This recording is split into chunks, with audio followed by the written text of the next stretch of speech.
is this culture of encounter, and how does it relate to the world of communications media?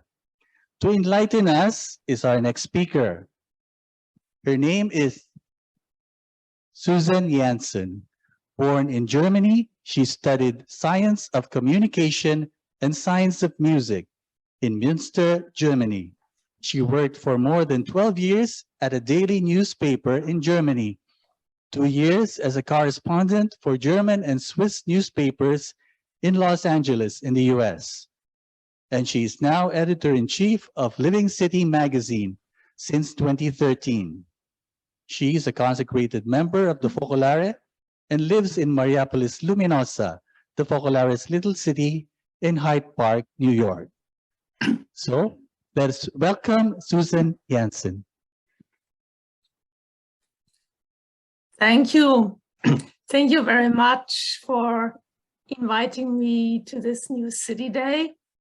And good morning to the Philippines. Here in the United States, it's still Saturday evening. And yeah, I'm very honored to be here, and I want to share a little bit about the culture of encounter in communications media. Let me share my screen and see if you can see.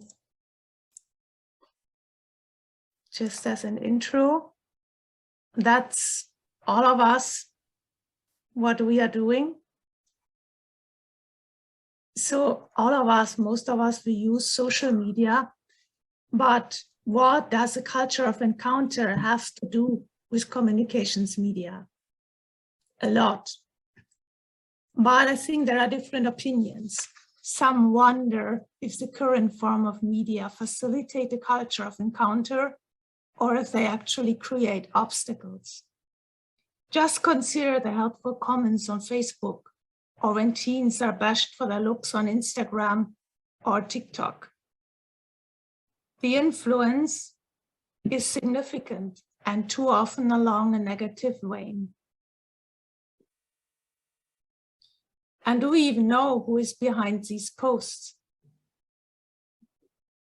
Social media's business model is geared to draw attention and stimulate conflicts. Websites and apps like Facebook, Twitter, YouTube, Instagram, and even LinkedIn, they use similar strategies to make a profit. It's a simple saying, the user is a product, and use these platforms to sell our attention to their real clients, the advertisers. The more time users like us spend on the app, the more ads they will see, allowing advertisers to generate revenue and increasing the platform's profit. Anger, conflict, and divisions increase the number of posts, they increase the attention, and therefore increase the revenue. Division brings more money. But then there are from time to time really touching stories that show courage, kindness, love, that go viral and inspire others. So does or can social media have a part to play in promoting a culture of encounter? Or should it be written off, or at least censored? Because it doesn't help us to build authentic relationships. It seems to me that both perspectives have validity. If we have learned anything from the pandemic, it is that at a moment when we all needed to be on lockdown, video conferencing and messaging kept us connected. We all attended or organized Zoom birthday parties, baby showers. We prayed for our loved ones who passed away, even on other distant continents. We watched faraway weddings without boarding a plane. Personally, I have to say that I find a lot of benefit in the possibility to work together on with long distance, to exchange ideas, to connect with friends who live in my home country more than 6,000 kilometers away. However, Can that ever be a substitute for an in-person encounter? With the pandemic in its third year, people are yearning to meet in person. Young people are really zoomed out. They want to play and chat face to face. And while it's great to watch a webinar while eating lunch or dinner, it doesn't have the same effect of attending an event in person. Recently, after more than 2 years, I went again to a live concert. And it was amazing to just be there and listen to the music. No Googling, messaging, or posting, only feeling and absorbing the music while being there with a group of friends. But let's first ask the question, what is the culture of encounter? And here I also want to share some thoughts by an expert you all know.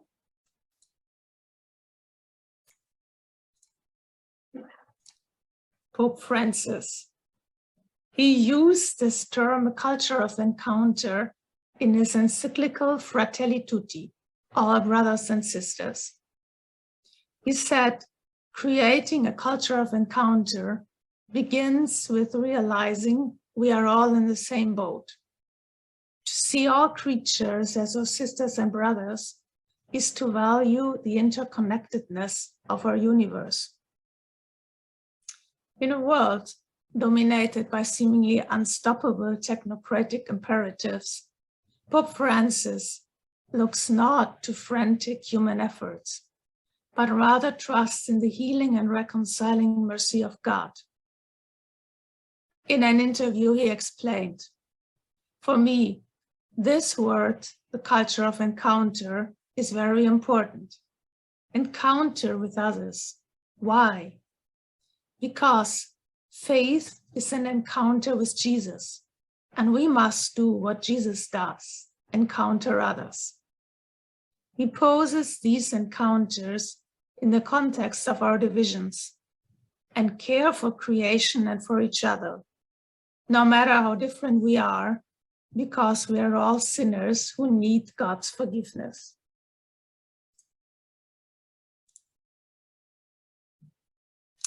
So that's the example of the Saint Francis, who transformed the culture of his time.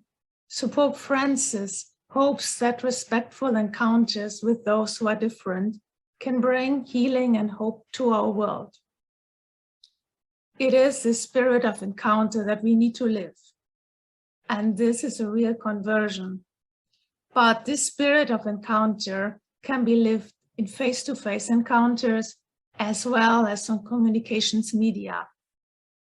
I want to share 2 experiences from my work. One was online and one shows a face-to-face encounter and its value. In our magazine, Living City magazine, we tried to feature also hot topics like racism, immigration, or abortion, all pro-life issues and therefore important. After the death of George Floyd here in the US, we prepared an issue on racism in August 2020. We invited some members and friends of the Focolare to share their experience of discrimination. After the magazine was delivered, we got mostly very positive feedback. But after a while, some of our readers shared their dismay with the content of the magazine. They felt it was slanted, accusatory, and not consonant with their beliefs. Instead of bringing unity, it seemed that our articles were divisive, even among people who clearly wanted to live for a united world. Of course, reading these emails challenged us, and our team, we carefully re-examined our work. While there's always a way to be more balanced and cover different aspects, we felt that some points that were raised were merely misunderstandings. We didn't want to defend ourselves, but an idea came to my mind. Why don't we practice what we preach, meaning try to dialogue. We invited these readers for a Zoom meeting to better understand each other's point of view. We started with the premise to respect and welcome each other, no matter what opinion someone would express. And then we just took time for each of us to introduce ourselves, and we, as the Living City staff, just listened. We understood some concerns, and we did not defend ourselves, but we tried to explain why we chose the authors and also some illustrations. And it was a beautiful moment of dialogue, of encounter on Zoom, of expressing different opinions without judging. And I have to say, I learned a lot. It didn't really matter that we were hundreds of kilometers apart. In this moment, video conferencing was enabling a real encounter. We were able to understand and appreciate each other. A couple of months later, on another topic, we had a similar reaction from other people who were upset just about one phrase in an interview. Again, media enabled us to meet, and the people could give a voice to their frustration because they felt that their voice was not heard. Their opinion didn't matter. I needed to put my impulse to defend myself and my decisions to the side and be open to an encounter, to build family and learn from those who have a different opinion. So in that way, it was really an experience that showed me that it depends which spirit I use communications media.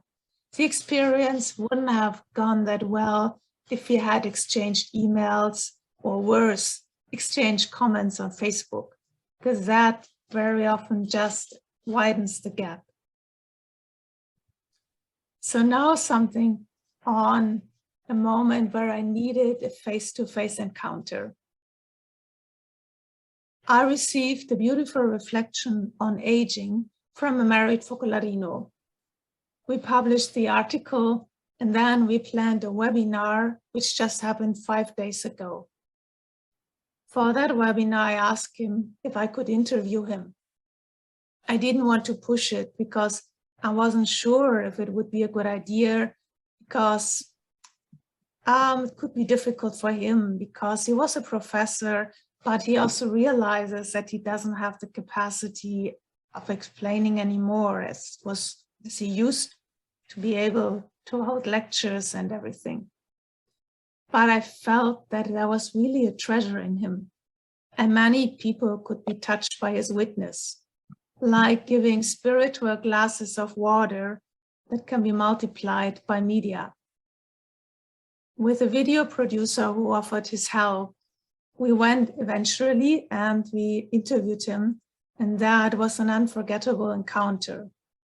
But it was a precious moment where really God was present among us, but we needed to be physically together. I couldn't have done that on Zoom because we really needed this full impact of experience.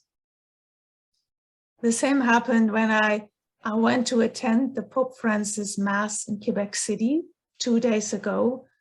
And I was able to interview some of the survivors of past abuse in the residential schools run by the Catholic Church. And this beautiful shrine filled with many First Nations people in Canada, I could feel the emotions. I saw their faces and I saw their pain, the hesitation that was still there. And it helped me understand so much more about their journey to healing after experiencing abuse and the trauma of separation from their families. I had to be there in person to encounter them. So can media be a means for encounter? Absolutely. But perhaps it's only a beginning step if someone wants to follow Pope Francis in creating a culture of encounter. I always remember the 4 points that Focolare founder Chiara Lubich gave to communicators in the Net1 meeting in Rome. They are essential to live a culture of encounter in media. Let's see if I can bring them up here. Share the screen. So the first one is communication is essential. Our effort to live the gospel in everyday life have always been indissolubly united with communication is lost. And today we can say what is not communicated through media runs the risk to get lost. Even all our initiatives and efforts to build a more united world. The second one is communication is mutual. That is now Chiara. When we speak or address some topics, we do not stop at merely delivering content. First, we need to know who we have before us. We listen to the other's needs, desires, and problems. We try to walk a mile in their shoes. And likewise, then, we give of ourselves as well, so thereby creating a certain mutuality.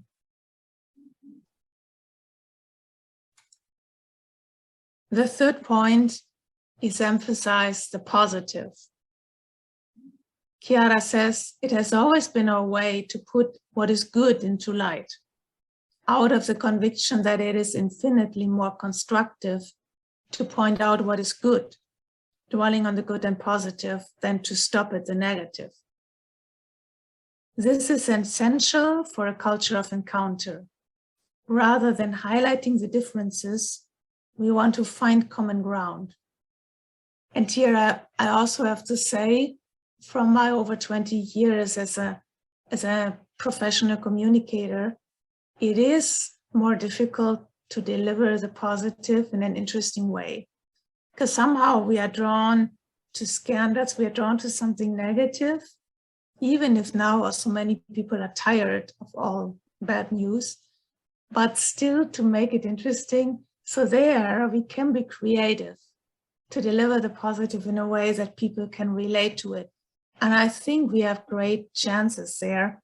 We just have to be more creative to really get our message across.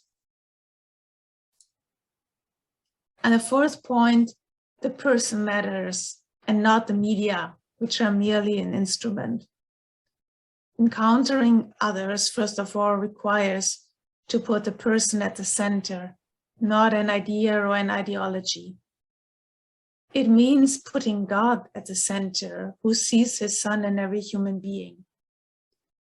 And that, I think, is also a good examination of conscience for each one of us to see it. Sometimes it's so easy to think, or that person, or that politician, or that they are stupid, I cannot stand what they are saying. Then we take away the dignity of that person. And there, it is a slippery slope that makes us then divide the world and us versus them. And how much unity can we bring? So keeping always in mind that the person matters, and also on social media we encounter persons, is a very fundamental point. So in today's media world, everybody has an active role. You could even say that everyone is a journalist with Facebook, Instagram, and Twitter. But sometimes it seems that everyone is a propagandist. So what can each one of us do? So when we use social media, that our posts are an invitation for an encounter, I always try to keep some questions and answer them in my mind before posting something or sharing a post.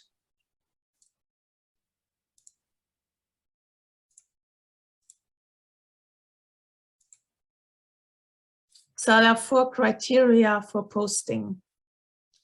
The first one is it important? We have to share important information. We have to share also tragedies and injustices that happen. We have to call out discrimination. But also we don't have to blow up minor details that are irrelevant. So no person is perfect. Sometimes media really slaps on a small mistakes that somebody makes, people can get destroyed by that. So there you can say, that mistake, that one word that was wrong, is it really so important to destroy someone? The second point is it true? I mean, we all know fake news is everywhere.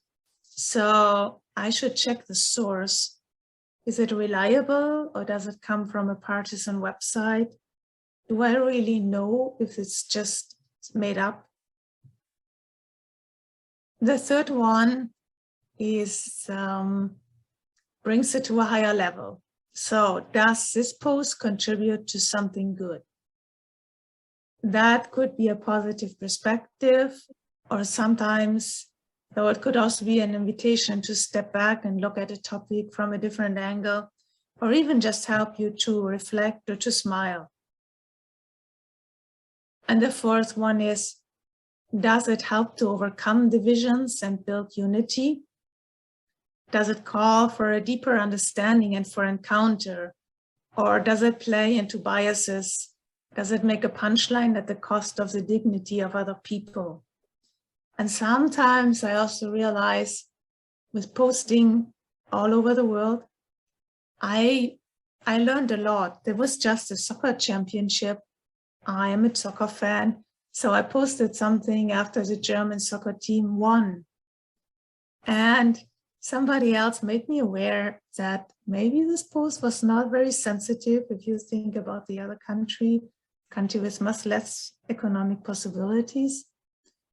I was grateful that he said that, because I learned from that also to see, so what image of myself do I post there if I share that post, which doesn't mean that we cannot also share joyful things or our passions. But I was thinking, how does it arrive? How does it sound for the other person? So with these 4 criteria in mind, I think we can together do a lot to create a culture of encounter, even on social media.